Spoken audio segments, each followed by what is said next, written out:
جب معراج کی رات ختم ہوئی اور صبح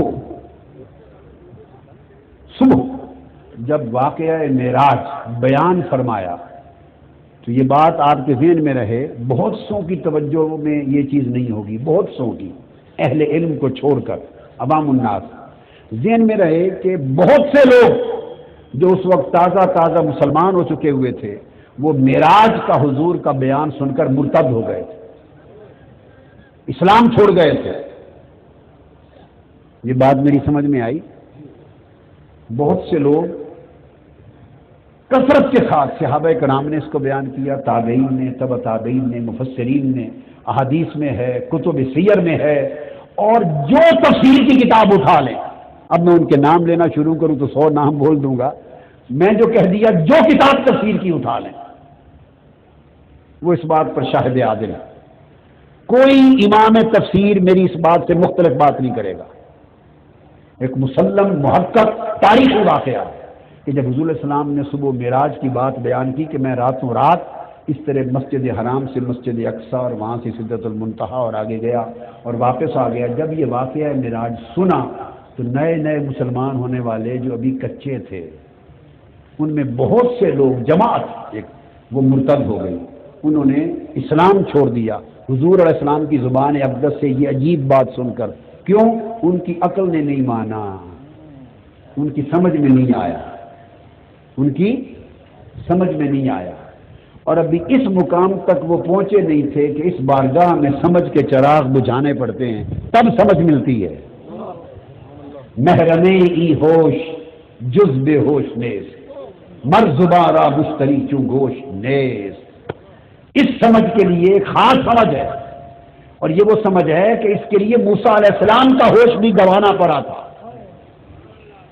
موسیٰ علیہ السلام کا ایک ہوش تجلی کے اثر سے گنوانا پڑا تھا، ایک ہوش گیا اور جب دوبارہ نئے ہوش میں آئے تو کہا فلما افاقا، پہلا ہوش گیا جس نے کہا تھا مجھے اپنا آپ دکھا، جب ہوش گیا نیا ہوش آیا تو عرض کیا انی تبت الیک، میں اپنی طرف سے اپنے آپ سے نکل کر تیری طرف قائم ہوتا ہوں۔ تو یہ اس ہوش کے لیے پہلے ہوش کا چراغ بجھانا پڑتا ہے، تو ابھی اس مقام تک نہیں تھے تو مرتد ہو گئے۔ سوال پیدا ہوتا ہے اگر آقا علیہ السلام نے اہل مکہ کو جمع کر کے خواب سنایا تھا کہ میں نے یہ ساری معراج رات خواب میں کی ہے تو کسی کے مرتد ہونے کی کوئی ضرورت اور کوئی جواز رہ جاتا ہے؟ خواب تو آتے رہتے، خواب تو آتے، خواب میں تو آقا علیہ السلام نے جو کچھ فرما دیا اور اس سے بھی عجیب تر فرما دیتے تو کسی کو منحرف ہونے اور اسلام چھوڑنے کی ضرورت نہ تھی کہ خواب ہی تو فرما رہے تھے۔ تو صرف ایک ہی اس دلیل کو ذہن میں رکھ لیں، ایک ہی دلیل کو، کہ جب لوگ اس وقت میں بہت سے لوگ مرتد ہو گئے تو کیا سن کے مرتد ہوئے؟ خواب سن کر یا بیداری کا واقعہ سن کر؟ اگر خواب بیان کرتے تو ان کی عقلیں مانتی کہ خواب تو عقل مانتی ہے، وہ تو مرتد اس لیے ہوئے کہ خواب ہوتا تو مان لیتے۔ آپ تو بیداری کی بات کر رہے ہیں کہ میں مسجد حرام سے اقصی اور اقصی سے سدرۃ المنتہا اور کعبہ قوسین تک گیا، عقل یہ نہیں مانتی، اس بیداری کی معراج کا سن کر مرتد ہو گئے۔ اس سے بڑی دلیل آپ کے پاس نہیں ہوگی، بڑی کامل دلیل ہے، اور اس پر قرآن مجید گواہ ہے۔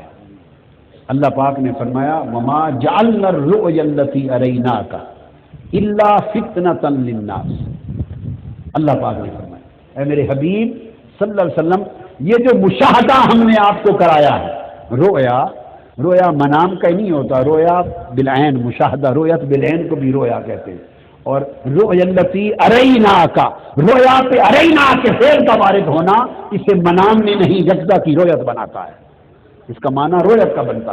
فرمایا میرے حبیب یہ جو آپ کو دکھایا ہے، مشاہدہ کرایا ہم نے بہت سو کے ایمان کے لیے آزمائش بنا دیا۔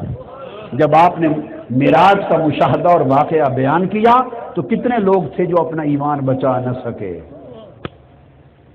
وہ کون تھے؟ جنہوں نے مدار قبول اور عدم قبول کا اپنی عقل کو بنایا تھا، وہ پھسل گئے۔ اور دوسری طرف اب اسی کے ساتھ اگلی دلیل، پھر کیا کیا؟ بہت سے لوگ مکہ کے کفار وہ دوڑے اور سیدنا ابو بکر صدیق رضی اللہ تعالیٰ عنہ کا دروازہ کھٹکھٹایا. آپ نکلے صبح سویرے تو جا کے کہا کہ ابو بکر صدیق رضی اللہ تعالیٰ عنہ سے کہا ابو بکر اگر کوئی شخص یہ دعویٰ کرے کہ میں راتوں رات مسجد حرام سے مسجد اقصیٰ گیا اور وہاں سیر کیا، اوپر گیا، پھر واپس آ گیا رات کے تھوڑے سے وقت میں، تو کیا یہ بات ماننے والی ہے؟ آپ نے فرمایا بتاؤ یہ بڑا عجیب دعویٰ کیا کس نے ہے؟ انہوں نے کہا تمہارے صاحب نے، پیغمبر نے جن کا کلمہ پڑھتے ہو انہوں نے کیا ہے. اب خاص بات سنیں، سیدنا صدیق اکبر، امام قرطبی تفاسیر ائمہ تفسیر کی عبارات اٹھا کے دیکھیں، انہوں نے فرمایا انکم تکذبون علیہ، فرمایا تم جھوٹ بول رہے ہو، میرے پیغمبر نے یہ بات نہیں کی ہوگی. میں ان کے سیدنا ابو بکر صدیق کے اس لفظ سے استدلال کر رہا ہوں. فرمایا تم جھوٹ بول رہے ہو، اگر وہ خواب بیان کرتے تو سیدنا صدیق اکبر کیوں کہتے انکم تکذبون علیہ؟ تم جھوٹ بول رہے ہو، وہ یہ نہیں کہہ سکتے. وہ عالم بیداری کا واقعہ معراج بیان ہو رہا تھا جیسے آقا نے فرمایا تھا. اس پر انہوں نے کہا ہاں وہ جالس فی المسجد ویحدث الناس ھذا، جاؤ دیکھو مسجد میں بیٹھے اور لوگوں کو یہ واقعہ بیان کر رہے ہیں، ہم جھوٹ نہیں بول رہے. انہوں نے کہا ہاں ہوا جالس فی المسجد ویحدث ھذا، ہم جھوٹ نہیں بول رہے، جاؤ آنکھوں سے دیکھ لو، وہ مسجد میں بیٹھ کے لوگوں کو بیان کر رہے ہیں. انہوں نے فرمایا خدا کی قسم بیان کر رہے ہیں؟ انہوں نے کہا ہاں بیان کر رہے ہیں. انہوں نے فرمایا واللہ ہوا صدقہ، خدا کی قسم سچ کہا ہے.